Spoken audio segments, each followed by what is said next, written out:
warahmatullahi wabarakatuh.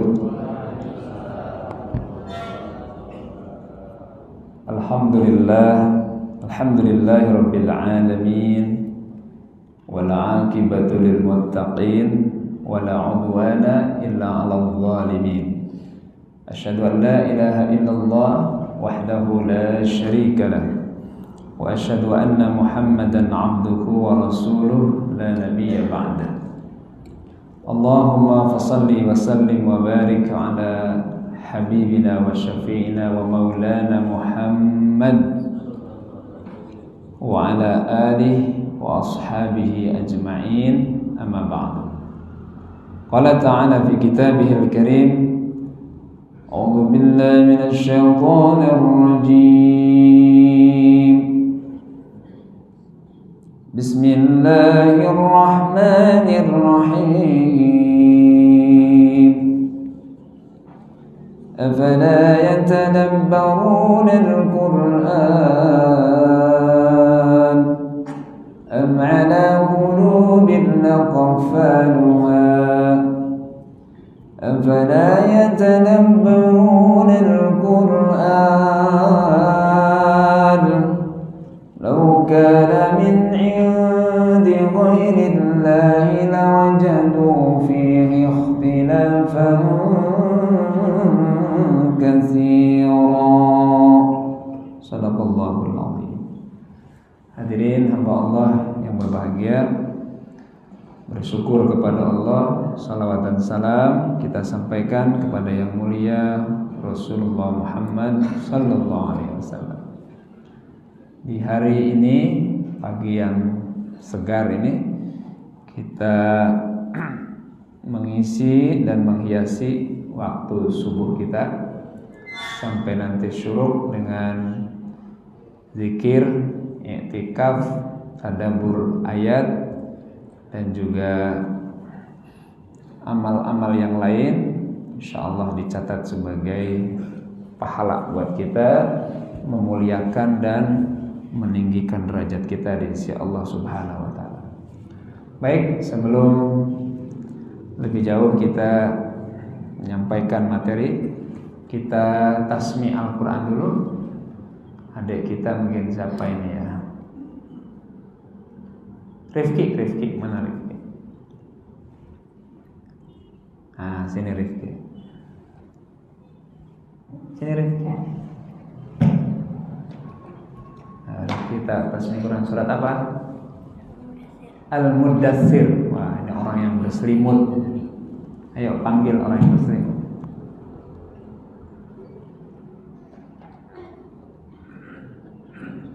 Mic-nya 2. Ayo sini saya. Assalamualaikum warahmatullahi wabarakatuh. A'udzu billahi minasy syaithanir rajim.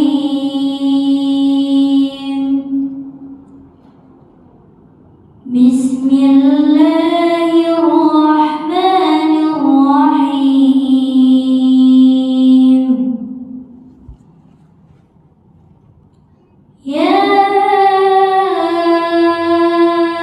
ayyuhal muddatsir qum fa'anzir wa rabbaka fakabbir wa thiyabaka fatahhir والرجز فاهجر ولا تمنن تستكثر ولربك فاصبر فإذا نقر في الناقور فذلك يومئذ يوم عسير على الكافرين غير يسير ذرني ومن خلقت وحيدا وجعلت له مالا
adraka ma saqar. وما أدراك ما سقر لا تبقي ولا تذر لواحة للبشر عليها 19 وما جعلنا أصحاب النار إلا ملائكة وما جعلنا عدتهم إلا فتنة للذين كفروا ليستيقن الذين أوتوا الكتاب ويزداد الذين آمنوا إيمانا ويزداد الذين آمنوا إيمانا ولا يرتاب الذين أوتوا الكتاب والمؤمنون وليقول في قلوبهم مرض والكافرون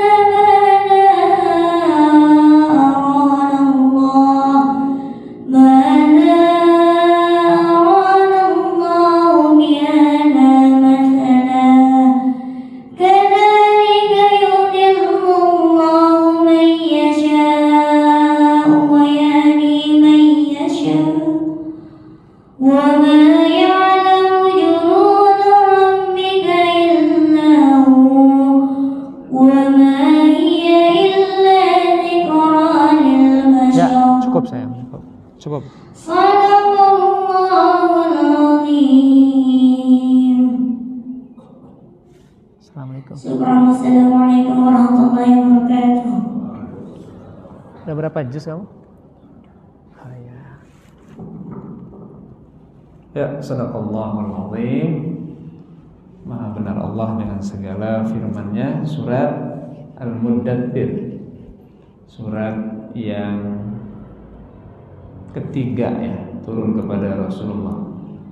Pertama surat Al-Alaq, kemudian surat Al-Muzammil, kemudian surat Al-Muddathir, surat Al-Qiyamah, Al-A'la, dan selanjutnya. Baik, hadirin yang berbahagia,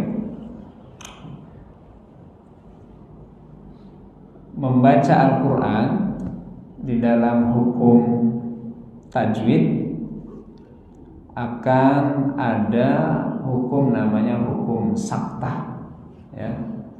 Ini kalau biasa baca Quran ketemu tuh ada bacaan hukum saktah. Saktah dari kata-kata sakata yaskutu, saktah artinya menahan, diam ya. Menahan, tidak berbunyi artinya. Dan di Quran banyak, surat Yasin ada, surat Al-Qiyamah ada, surat Al-Mutaffifin juga ada, surat Al-Haqqah juga ada, surat Al-Kahfi juga ada ya. Contoh dalam surat Yasin misalnya, qalu ya wailana man ba'athana min marqadina hadza, gitu ya. Di Quran kalau baca Yasin ya, tiap malam Jumat baca Yasin kan, karena Yasinnya selesai tapi nggak apa-apa ya. Nah, ada saktah di situ, mim marqadina hadza. Saktah dulu, tahan dulu di situ, tahan, tidak berbunyi, tidak melanjutkan bacaan untuk ya 2 harokat lah, 2 ketukan baru lanjut lagi. Kita coba ulang ya. Qalu ya wailana man ba'athana min marqadina hadza ma wa'ada ar-rahman wa sadaqa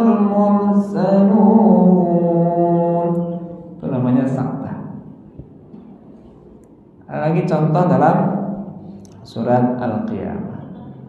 Ketika sampai pada ayat 27 kalau tidak salah ya. Kalau Yasin tadi ayat 52. Surat Al-Qiyamah ketika sampai pada ayat kalla bal rana ala mab kalla man raq man raq. Jadi man berhenti kemudian ra. Kalla man ra. Man ra. Jangan marraq. Jangan dibaca marraq tapi man ra. Atau dalam surat Al-Mutaffifin ayat 14. Ketika ayat kalla bal rana kalla bal rana, bal berhenti sesaat, tahan dan lanjutkan. Surat Al-Mutaffifin. Coba kita baca sama ya. Kalla bal rana ala qulubihim ma kanu yaksibun. Jadi ditahan. Ya.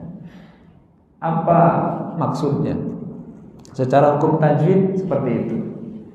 Tapi maknanya ternyata para ulama Quran itu mengamati betul. Perlu ada saktah memang di situ. Perlu menahan, tidak disambung. Gitu. Jangan dikatakan waqila man ra. Jangan waqila marra, nggak bisa. Harus berhenti. Waqila man ra. Memang harus berhenti. Apa maknanya? Pertama dalam surat Yasin.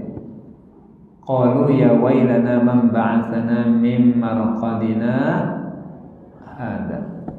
Ternyata ini harus berhenti karena yang pertama itu adalah kata-katanya orang kafir, yang kedua kata-katanya orang beriman. Kata-katanya orang kafir adalah qalu ya wailana man ba'atsana min marqadina. Sampai di situ. Orang kafir mengatakan ya wailana, oh celaka kami. Man ba'atsana min marqadina, siapa yang membangkitkan kami dari tempat tidur kami? Maksudnya peristiwa nanti hari kebangkitan. Itu kata-kata orang kafir. Mereka kan celaka ini dibangkitkan. Celaka ini datang hari kebangkitan ini.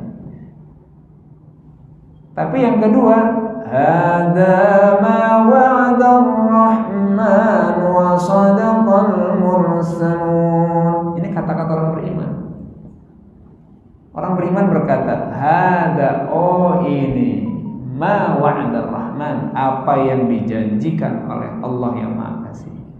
Wa sadaqal mursalun, dan benarlah para nabi dan utusan itu. Makanya harus dipisah, harus saktah dulu gitu. Itu pertama. Kalau pada surat Al-Qiyamah ada waqila man raq, itu memang harus man berhenti. Kenapa? Karena kalau disambungkan itu artinya beda. Dikatakan kepada mereka marraq misalnya, enggak disakta, itu artinya berbeda dengan man raq. Kalau dipisah berhenti man raq, siapa yang akan membebaskan kalian, menyelamatkan kalian. Waqila man raq wa dhanna, padahal peristiwa itu adalah peristiwa sakaratil maut. Demikian juga pada surat Al-Mutaffifin, kalla bal rona, nggak boleh sambung. Kalla barrona, nah itu artinya beda. Itu maknanya. Sekarang tinjauan sufistiknya apa? Para ahli sufi mengatakan ternyata tidak hanya soal bacaan, tidak hanya soal makna kalau disambung dan dipisah, tapi memang di mana ada hukum saktah, maka di situ memang kita harus berhenti untuk merenung secara mendalam. Berhentilah wukuflah, saktalah di dalam hukum yang tadi kita untuk berhenti. Bicara tentang surat Yasin, itu kan peristiwa hari kebangkitan, hari di mana manusia dibangkitkan dari kuburnya, dan ketika dibangkitkan dalam keadaan telanjang, masing-masing menanggung urusannya. Yafirul mar'u min akhihi wa ummihi wa sahibatihi wa bani. Hari itu pisah jauh, nggak peduli lagi tuh. Suami nggak mikirin istri lagi, orang tua nggak mikirin anak lagi, masing-masing aja tuh. Ya. Likulli imri'in minhum yawma idzin sya'nu yughni, sibuk masing-masing. Nanti di hari kebangkitan kami ini nggak bisa kumpul-kumpul, udah masing-masing aja. Ya. Nah, kata para ulama, di mana ada hukum sakta, disitulah pentingnya kita untuk berdiam, renungkan peristiwa yang besar ini, peristiwa hari kebangkitan. Rasulullah menjelaskan pada hari kebangkitan nanti, akulah orang yang pertama kali dibangkitkan dari kubur. Ini kan miliaran orang ya Pak. Penduduk dunia hari ini 5 miliar. Ditambah yang sudah meninggal, itu berapa miliar kira-kira? Banyak ya. Ketika hari kiamat, hari kehancuran, mati semua, berganti dengan hari kiamat, yaumul ba'ats, hari kebangkitan, maka kata Rasulullah, akulah yang pertama kali yang dibangkitkan dari kubur. Di mana kuburan Rasulullah? Di Madinah sana. Di samping raudhahnya Rasulullah yang jasad beliau terjaga. Ya, jasad beliau itu terjaga, nggak hancur. Karena ada hadis Rasul yang berbunyi, Innallaha harrama ala ajsadil anbiya. Innallaha harrama alal ardi ajsadal anbiya. Sesungguhnya Allah mengharamkan atas bumi ini terhadap jasadnya para Nabi. Nah, berdasarkan hadis ini, jasad Rasul itu pasti utuh. Gak usah Rasulullah Pak. Jasad orang tertentu saja itu bisa utuh. Kan sering tuh ada relokasi di mana gitu. Ada aja tuh keajaiban terjadi di mana sudah sekian tahun dimakamkan, tapi kain kafannya masih utuh, jasadnya juga masih utuh. Kalau orang yang tidak dikenal, bukan nabi, bukan rasul, bukan ulama, bukan sahabat, itu utuh. Bagaimana dengan Nabi kita Muhammad Shallallahu Alaihi Wasallam? Terus yang kedua, siapa yang dibangkitkan? Yang dibangkitkan adalah Abu Bakar dan Umar, yang kebetulan dan memang menjadi ketetapan di samping Rasulullah Shallallahu Alaihi Wasallam makamnya. Itu yang kedua yang dibangkitkan. Yang ketiga, siapa yang dibangkitkan? Ahlul Baqi, mereka yang dimakamkan di kuburan namanya Baqi. Di mana itu? Di Madinah. Ada siapa di sana? Ada para sahabat. Sahabat Utsman, sahabat siapa lagi? Ya, Abdurrahman bin Auf, Talhah bin Ubaidillah, Zaid bin Sabit, Ubay bin Ka'ab, juga istri-istri Rasulullah kecuali Khadijah dan Maimunah. Siapa lagi? Tentu para tabi'in dan juga orang-orang lainnya. Itu yang akan dibangkitkan nanti. Setelah itu mana lagi? Yang dibangkitkan kemudian adalah yang dimakamkan di Ma'la. Ma'la di mana kira-kira? Di Mekah. Di sana ada siapa? Di sana itu ada Khadijatul Kubra. Kalau bicara ulama Indonesia, di sana ada Syekh Nawawi Al-Bantani. Yang terakhir ada Kiai Haji Maimun Zubair. Siapa lagi? Dan jamaah yang lain, para ulama yang banyak. Itu yang berikutnya. Nah setelah itu mana? Nggak disebutin tuh sama Rasul tuh. Nggak disebutin tuh. Hanya itu disebutkan. Aku yang pertama dibangkitkan, Abu Bakar, Umar yang ahlil baqi, kemudian Ma'la. Berikutnya nggak disebutin. Ya mungkin bisa jadi Karatensin gitu kan. Apalagi Pak? Atau Tanah Kusir gitu ya. Atau apa lagi? Sandiago Hill gitu. Kalau di sini apa? Dan lain sebagainya lah. Itu belakangan itu. Ya. Terus di mana kita? Tergantung meninggalnya kita di mana. Allah ya. Yang jelas wa ma tadri nafsum bi ayyi ardin tamut. Kita tidak pernah tahu di bumi mana kita meninggal. Kenapa Rasul dimakamkan di Madinah? Kenapa nggak di Ka'bah? Kenapa nggak di Mekah? Kan kalau di Mekah seru tuh. Kalau di Mekah itu kan melakukan kebaikan 100.000 kali. Kalau di Madinah 1.000. Kenapa Rasul meninggalnya di Madinah? Ini juga karena nasihat dan juga wasiat Rasul. Apa kata Rasul? Kuburkan aku di tempat kematianku. Itu wasiat beliau itu. Kuburkan aku nanti di tempat kematianku. Di mana beliau meninggal? Di kamar beliau, persisnya di kamar istri beliau namanya Aisyah radhiyallahu anha. Bapak udah bikin wasiat belum, Pak? Pasien sama istri. Nanti kalau saya meninggal, kuburkan di tempat kematianku. Meninggalnya di Manudin. Apa di Manudin meninggal? Dikuburkan. Pak Hanafi repot, belum ada kaplingnya. Nggak bisa lagi kayak gitu, Pak. Jangan berwasiat, kuburkan saya di tempat meninggalnya saya. Kalau meninggalnya di jalanan, mau di jalanan.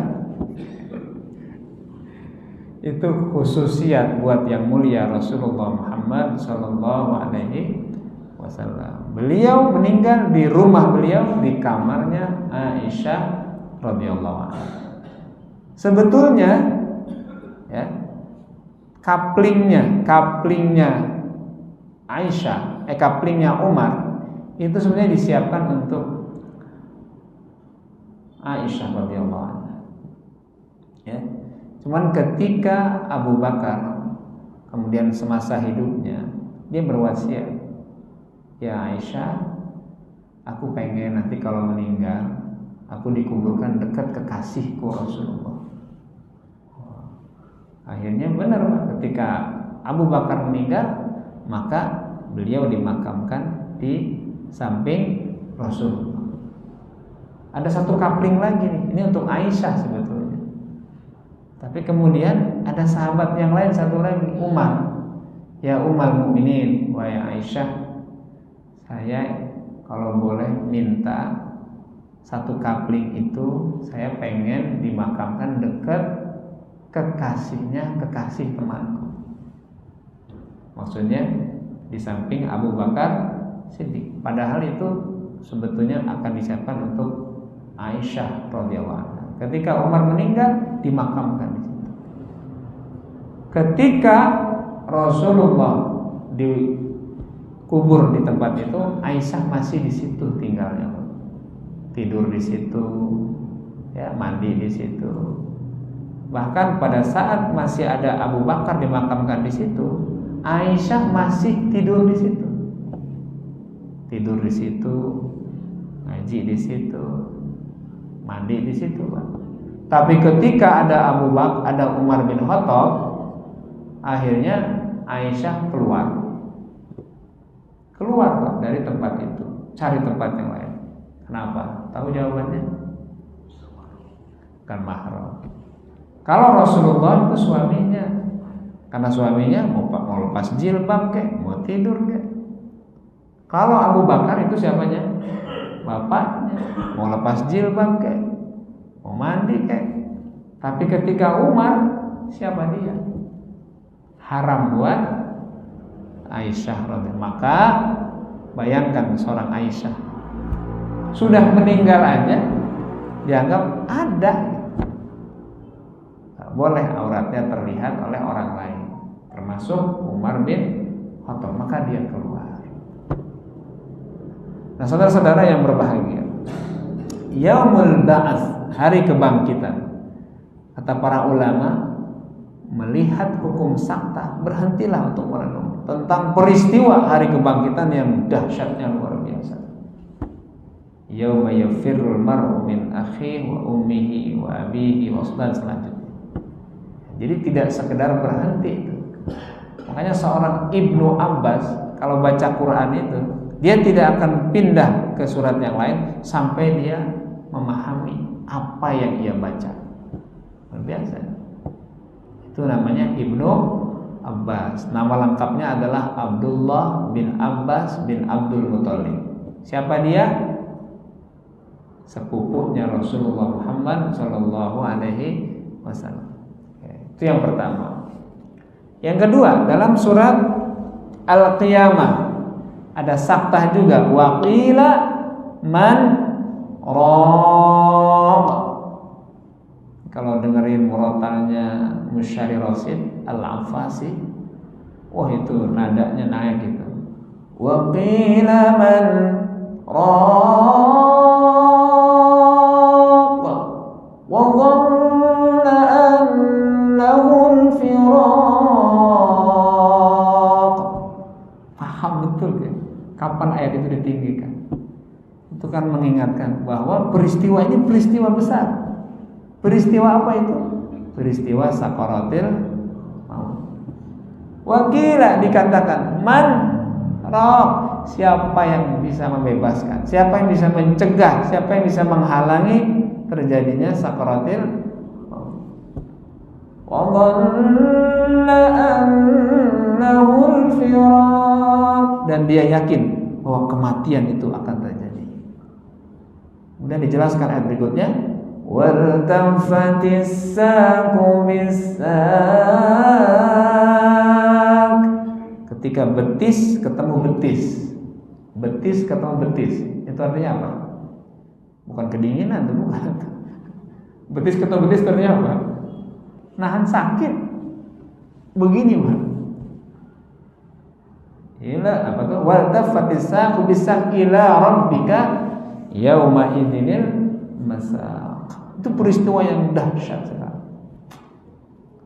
Semua kita pasti akan mengalami sakaratil maut. Dalam surat Qaf Allah berfirman, waja'at sakratul maut bil haqq. Waja'at, maka datanglah sakaratil maut dengan benar. Ini setiap kita pasti ngalamin. Sakaratil maut itu menandai berpisahnya ruh kita dari jasad kita. Ini berapa lama nih pertemuan jasad dan ruh kita ini, Pak? Lama, Pak. Dari usia berapa? 4 bulan ya. 4 bulan di perut ibu kita. Kan nyatu tuh. Wa nafakhtu fihi mir ruhi. Dalam surat As-Sajdah ya. Summa sawwahu wa nafakha fihi min ruhi. Summa sawwahu, kami sempurnakan ciptaan manusia. Wa nafakha fihi min ruhi, dan kami tiupkan ruh itu ke jasad. Wa ja'ala lakumus sam'a wal absara wal af'idah, baru kami ciptakan pendengaran, penglihatan dan hati. Qalilan ma tashkurun, sedikit sekali yang bersyukur. Ditiupkan usia 4 bulan sampai sekarang nih. Pak Hanafi ini bisa duduk enak, zikir. Kenapa bisa begini nih? Karena masih menyatu nih antara ruh dan jasad. Coba kalau ruhnya pisah, apa artinya jasad yang kokoh, badan yang kuat, wajah yang cantik? Apa artinya kalau ruhnya sudah keluar, kalau ruhnya sudah berpisah? Nah, sakaratil maut menandai berpisahnya ruh dari jasad yang bertahun-tahun, Pak, itu berada di jasad kita. Kan gak mudah itu keluarnya. Aduh, ketika keluar itu sakitnya luar biasa, dahsyat sakitnya itu. Sampai Rasul mengatakan Ketika terjadi sakaratul maut itu ibarat 300 tusukan pedang, 300 sayatan pisau. 300 tusukan pedang. Insyaallah. Sakit gak tuh? Sok tahu Pak Asep, emang pernah Pak? Angguk-angguk aja. Kebayang. Ya. Dahsyat bener itu.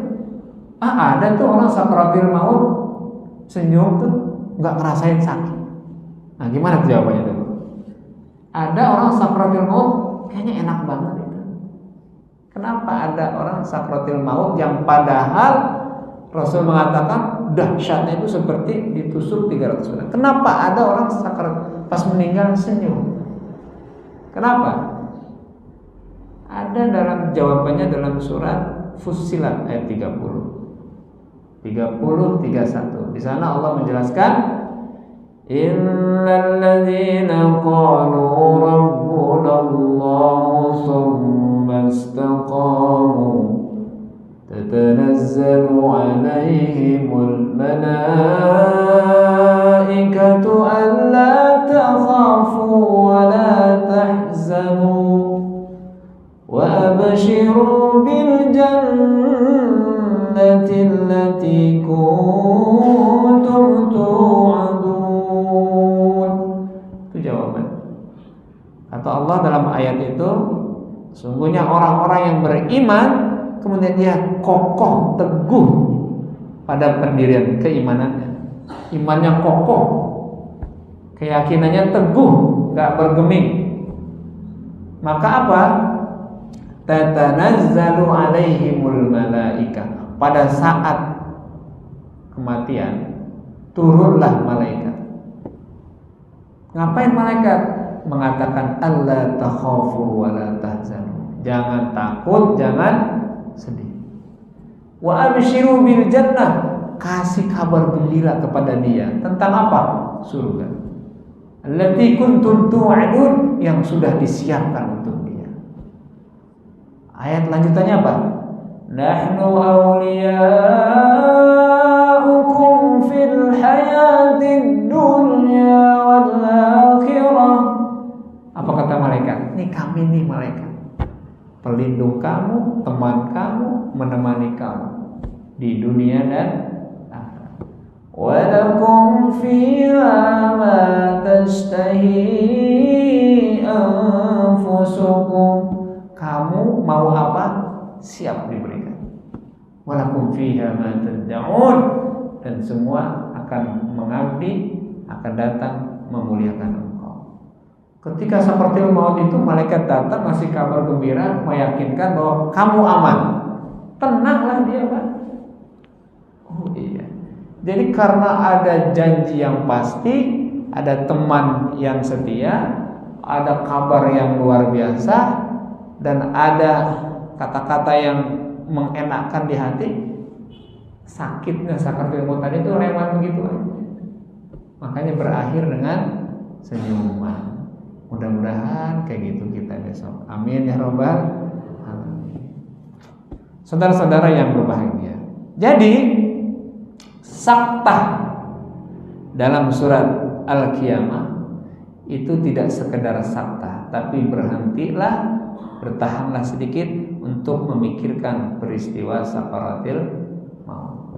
Maka ada doanya, Allahumma hawwin alaina fi sakaratil maut. Gak mungkin orang gak ngalamin sakaratil maut, gak mungkin, pasti ngalamin itu.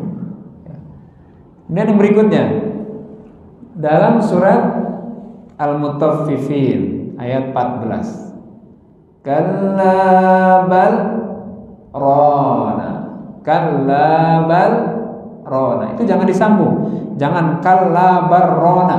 Jangan. Artinya beda. Kalla, jangan demikian. Sekali-sekali jangan begitu kata Allah. Bal, bahkan rona, ada noda hitam, ada flek, ada noktah ala qulubihim, di hati mereka, maka yaksibun, dengan apa yang mereka perbuat.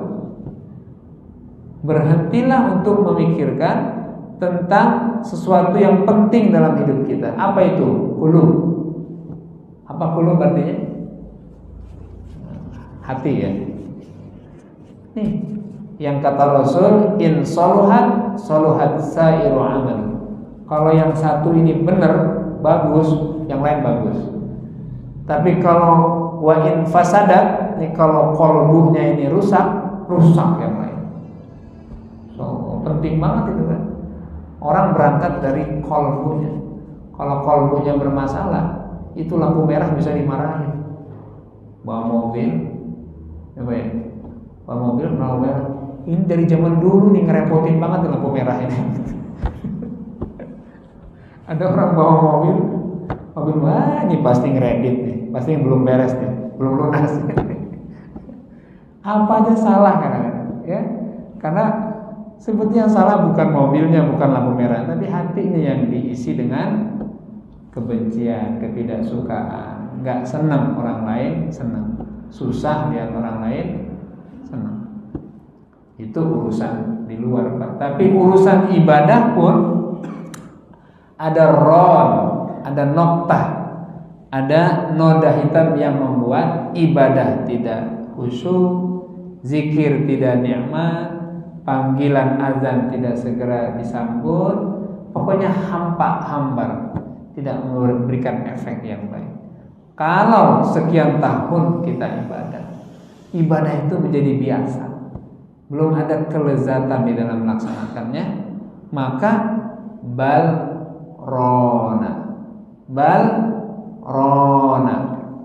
ada noktah di situ, ada noda hitam yang membuat qalb ini mestinya tumaninah, mestinya tenang, ini enggak.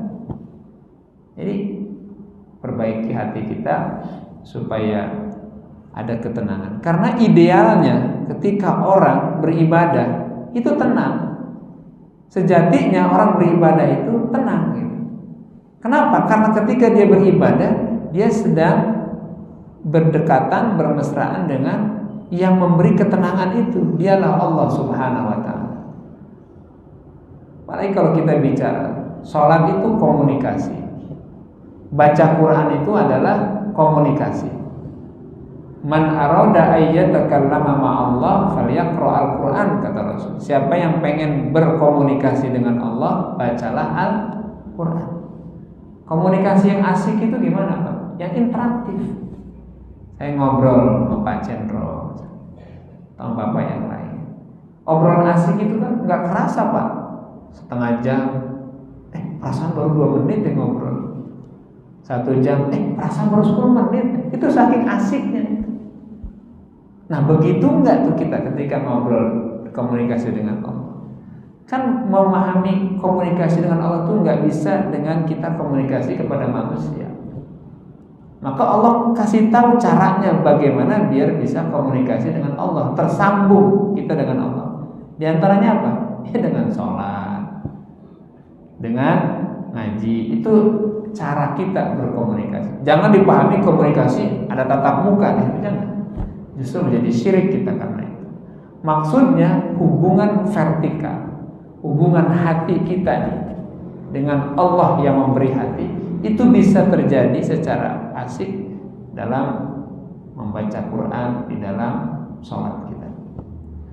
Ketika Rasul menyampaikan dalam hadisnya, aqrabu ma yakunul 'abdu 'inda rabbih fa huwa sajid. Keadaan yang sangat dekat, hubungan yang sangat dekat antara seorang hamba dengan Tuhannya adalah pada saat sujud. Nah, sujud itu kegiatan apa itu? Kan sholat. Ya. Maka kalau ada orang berlama-lama dalam sujud, berarti dia sedang bercinta dengan Tuhannya, sedang asik dia tuh. Cuma jangan saat sholat wajib, Pak. Jangan saat sholat wajib, apalagi imam. Memahami ayat ini jangan dalam konteks sholat wajib, bubar jamaah. Imam memahami ayat ini sedekat-dekatnya jarak seorang hamba dengan Tuhannya pada saat sujud. Sujudnya lama banget imamnya. Itu imam bisa macam-macam tuh. Jangan tidur di imam. Dalam konteks apa berlama-lama dalam sujud? Sholat sunnah lah. Jangan sholat wajib. Standar aja kalau sholat wajib. Makmum juga sama. Imamnya udah bikin standar, makmumnya bikin sendiri lagi. Sampai mau assalamualaikum baru ngangkat. Jangan. Kalau udah jamaah itu bareng Pak, serempak. Jangan terlalu delay gitu. Imamnya sudah standar, makmumnya asik sujud terus. Udah mau assalamualaikum baru bangkit. Enggak bisa begitu Pak. Kalau jamaah serempak. Kalau Anda mau bernikmat-nikmat dalam sujud, lakukan pada saat sholat sunnah. Itu yang dilakukan oleh seorang yang bernama Abdullah bin Zubair bin Awwam. Abdullah bin Zubair bin Awwam yang ketika lahirnya ketika hijrah. Terus ketika hijrah, Asma ibunya itu menyerahkan Abdullah di hadapan Rasul. Ya Rasul, telah lahir dariku seorang anak. Dialah ya Rasul yang ketika engkau bersembunyi di Gua Sur, aku ajak-ajak terus naik ke Bukit Sur. Ini Abdullah nih Pak. Ketika Rasul sembunyi di Gua Sur bersama Abu Bakar, Asma naik Pak ke bukit. Ngapain? Nganterin makanan. Usia kehamilannya berapa? 8 atau 9 bulan ketika naik ke Gua Sur. So, nganterin makanan. Maka ketika sampai di Madinah, lahirnya Abdullah bin Zubair bin Awwam. Ketika lahir, syukurnya luar biasa. Diserahkan ke Rasul. Ya Rasul, doakan anak saya ini. Ini anak hijrah ini. Anak hijrah ini. Apa yang dilakukan Rasul?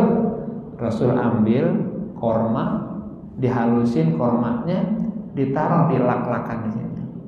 Apa lak-lakan ini? Lak-lakan tahu apa? Langit-langit ya. Ditaruh korma di sini Pak. Itulah makanan pertama Abdullah bin Zubair bin Awwam. Pokoknya fasih bahasa Arabnya. Tapi bukan fasihnya Pak ya. Kalau orang Arab pasti fasih Pak. Orang Arab Pak masih kecil nangis. Nangisnya tahu nggak apa Pak? Ya sama kayak kita. Kira nangisnya ngaji yang enggak lah. Abdullah bin Zubair bin Awwam, dia ini gubernur Mekah pada saat ia besar. Di antara yang istimewa dari dia adalah itu kalau sholat, masya Allah, kalau sujud lama banget. Beneran Pak, kalau sujud lama banget. Saking lamanya burung merpati hinggap di punggung dia. Bayangin, saking lamanya burung merpati hinggap itu Pak. Salat malam ada burung merpati Pak, banyak di Mekah. Itu kalau bukan lama apa coba Pak? Karena kalau sebentar nggak berani merpati itu hinggap di itu saking lamanya. Itu boleh tuh, tapi konteksnya adalah salat sunnah, bukan salat wajib. Salat wajib standar semuanya. Kalau udah imam ya rukunya seperti itu, sujud ikuti, jangan terlalu delay. Karena apa? Imam itu untuk diikuti. Kalau imamnya mencontohkan ini terus makmumnya beda, yaitu namanya makmum sendiri, makmum dengan imam sendiri. Apa istilahnya itu? Harus sama. Jadi tadi kembali sakta, berhenti berpikir tentang hal yang pokok dalam hidup kita, yaitu kalla bal rana ala qulubihim. Jangan begitu kata Allah. Ada noktah, ada noda dalam hati kamu karena perbuatan kalian. Rasul bersabda dalam hadisnya, idza adnaba ar-rajul ya fakanat nuqtatun wahidatun. Seorang melakukan dosa satu, maka satu noktah menempel dalam qalbunya. Satu dosa berarti satu noktah, satu noda nempel di hatinya. Kalau dosanya 2, dosanya 3 dan banyak, berapa noktah? Berapa noda yang menempel di hati? Kalau sepanjang hidupnya penuh dengan dosa, waduh, itu kalau mau di scanning hatinya mungkin sudah hitam semua itu. Wal'iyadzubillah. Kalau sudah hitam hati, maka apa kata Allah? Sawa'un 'alaihim a'andartahum am lam tundirhum la yu'minun. Dinasehatin, enggak dinasehatin sama aja. Diperingatin, enggak diperingatin sama saja. Kenapa?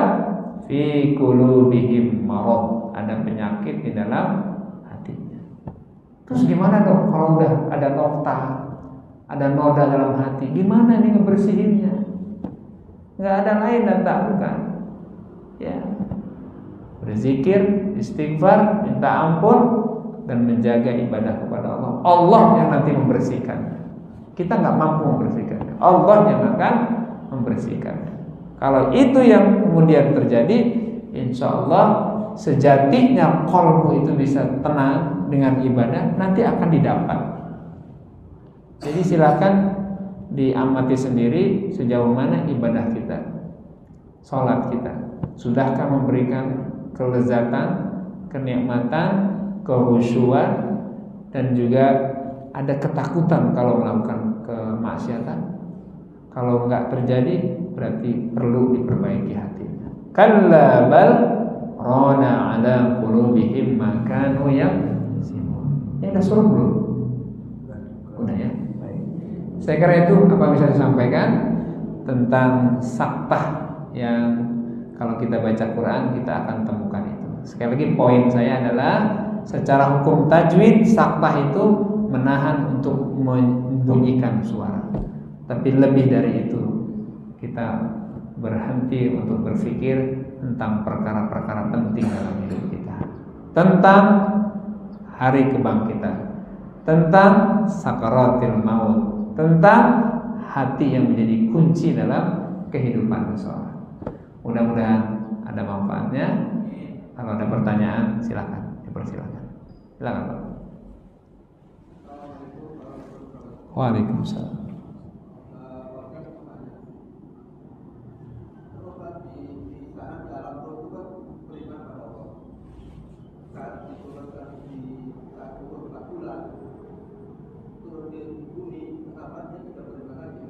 Tidak apa? Tidak beriman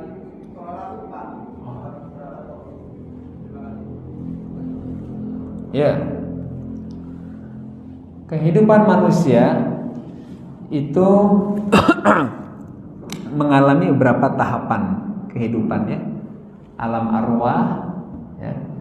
Kemudian alam rahim, alam dunia, alam kubur, alam kubur itu barzah, ya.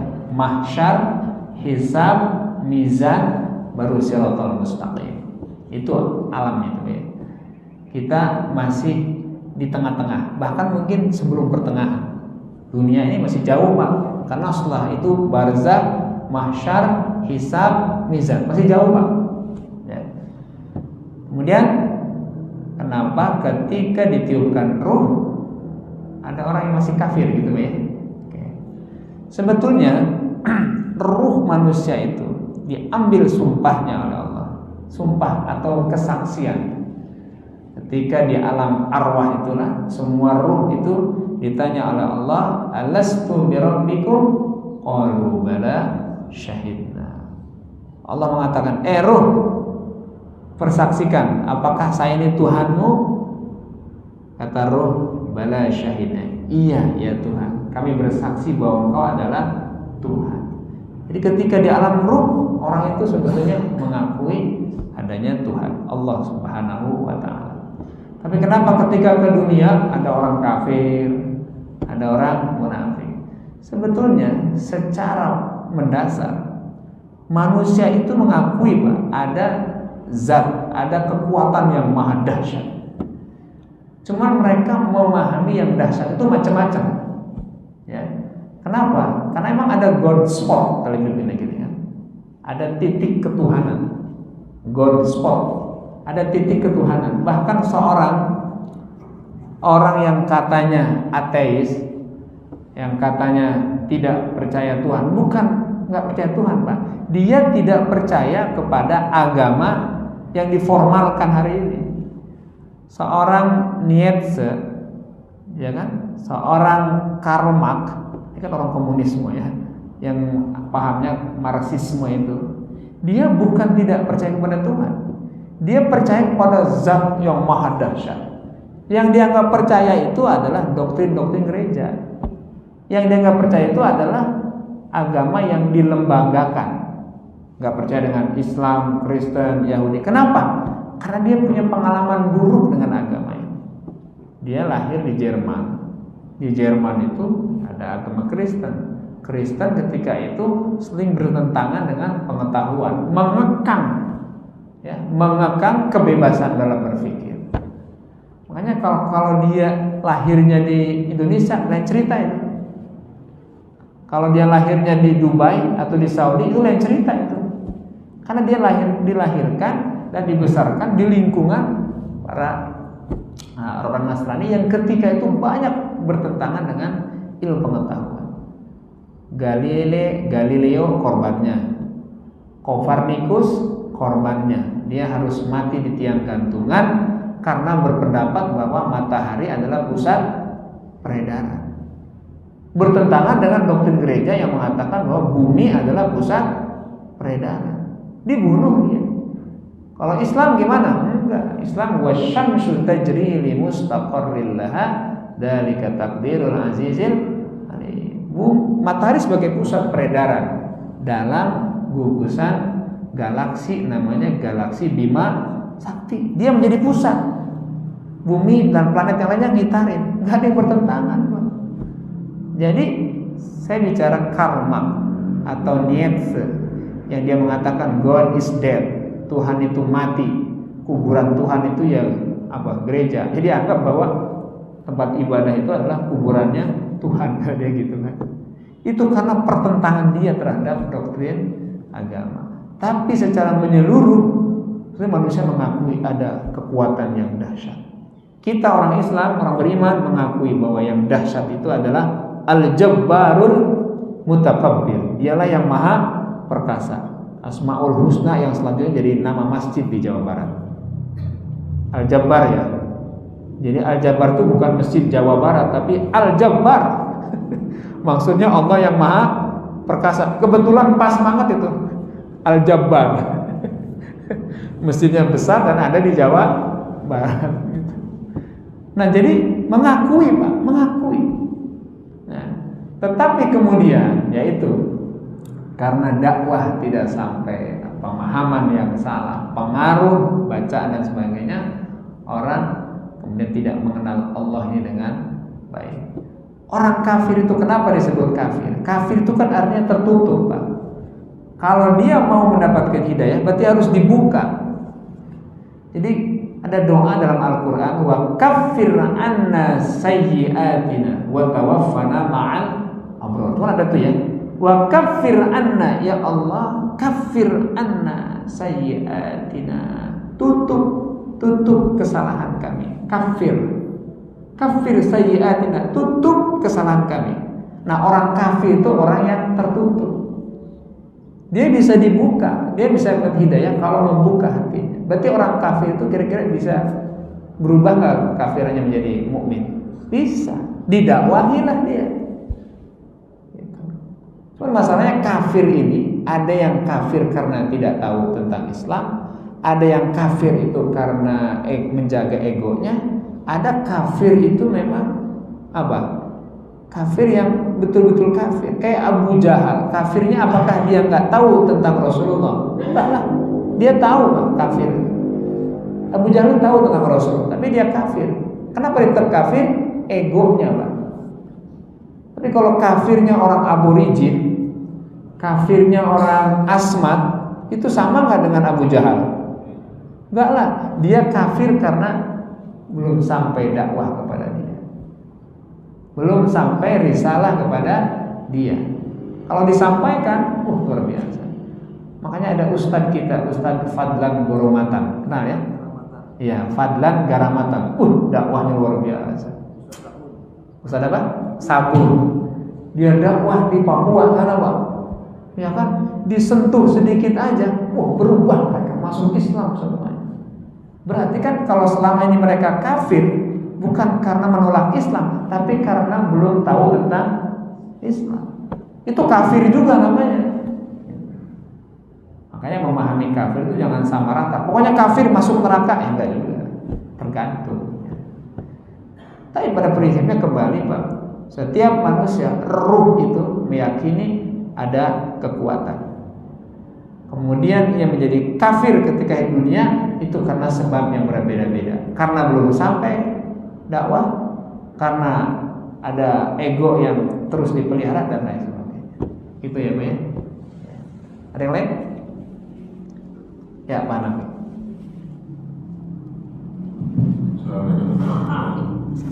Dan terkait dengan saktah itu saya pernah mendengar bahwa pada saat kita saktah itu tidak boleh menarik nafas, mengambil nafas gitu. Itu apa artinya tadi?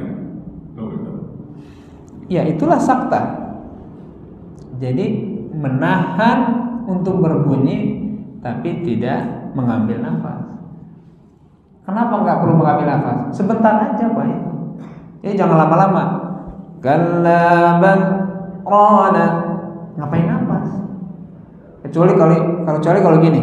Kalaban, ngopi dulu nah baru itu beda. Itu pasti kalau nggak nafas mati. Itu kan sedikit aja, 1 sampai 2 ketukan aja. Kalaban rona, kalaban rona, nggak perlu nafas. Gitu Pak. Jadi menahan tidak berbunyi dan tidak nafas karena jedahnya sebentar Pak. Hanya untuk mengatakan bahwa di situ ada ada yang mesti diperhatikan. Kalau tadi yang surat Yasin ayat 52 itu kenapa perlu sakta? Karena tadi ada kalimat orang kafir, qalu ya wailana man ba'atsana min marqadina. Ada kata orang beriman, hada ma wa'adar rahman wa sadaqal. Harus dibedain itu. Kalau tidak ada sakta, dianggap bahwa ini adalah kata-kata orang beriman. Kalau ya orang beriman mengatakan alangkah celaka. Enggak, orang beriman tuh enggak ada istilah celaka. Justru apa? Ketika ada hari kebangkitan, orang beriman apa? Ya Allah, cepet banget itu udah hari kebangkitan aja. Itu orang beriman itu. Tapi kalau orang kafir, ya wailana, celaka nih hari kebangkitan ini. Matilah kita. Celakalah kita. Kenapa? Kalau udah datang hari kebangkitan, akan datang di mana mengalami padang mahsyar yang panjang, yang lama, tidak berbatas, waktunya juga luar biasa. Celaka lagi dia. Setelah padang mahsyar, celaka lagi kalau hisab. Kalau dihitung lagi, dia celaka terus orang kafir itu. Tapi kalau orang beriman enggak. Cepet banget nih baru kebangkitan aja. Cepet banget nih udah mahsyar aja ini. Kenapa? Karena ketika di mahsyar buat orang yang beriman, masya Allah, itu dia diteduhi dengan dengan peneduhan yang sempurna. Sampai ada hadis Rasul, ada 7 golongan yang dilindungi oleh Allah yang tidak ada perlindungan kecuali perlindungan Allah. Sab'atun yuzilluhumullah yauma la dhilla illa dhilluh. Di antaranya apa? Orang yang hatinya terikat dengan masjid. Nah itu tuh. Terikat di masjid maksudnya apa? Ditaliin? Enggak. Maksudnya cinta dengan masjid dalam rangka ibadah, memperhatikan urusan umat. Jadi memang enggak nafas itu karena enggak lama Pak. Gitu Pak. Gitu. Ya siap-siap dulu Pak. Makanya harus prepare dulu Pak. Kalau habis nafas ulangi lagi berarti. Misalnya qalu ya wailana man ba'atsana min marqadina. Berarti ulangi lagi Pak. Jangan sengaja berhenti di situ, ulangi lagi. Min marqadina hadza ma wa'ada, diatur aja. Gitu ya. Itu Pak. Ada yang lain? Tidak ada ya? Alhamdulillah. Baik Bapak Ibu sekalian, mudah-mudahan ada manfaatnya kajian kita pagi ini. Hadanallahu wa iyyakum ajmain. Mohon maaf atas kekurangan dan kekhilafan. Terima kasih atas perhatian. Kita tutup dengan kafaratul majlis. Subhanaka Allahumma wa bihamdika asyhadu an la ilaha illa anta astaghfiruka wa atubu ilaik. Assalamualaikum warahmatullahi wabarakatuh.